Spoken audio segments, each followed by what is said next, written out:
All right, April 30th, tax season is officially over for personal taxes.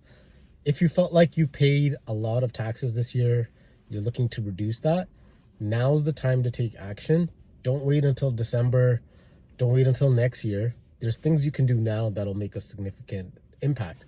So for employees, there's not a lot of things you can do, but there's still some things that can make a significant difference.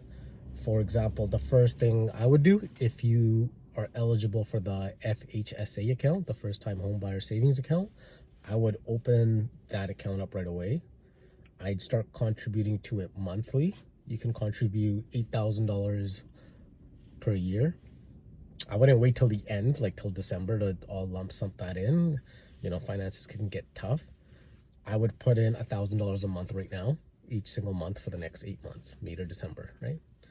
Next is the RRSP. So if that's a part of your retirement plan, RRSPs, same thing. Don't wait until January, February of next year to make a lump sum payment. Start making monthly contributions. Even $200 a month, that'd be $2,400 on the year.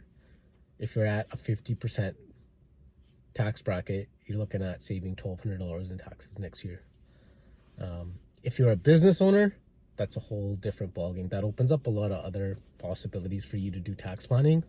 I can't cover that in a 2-3 minute video. I'll do that over a course of several videos. So make sure to follow along for that.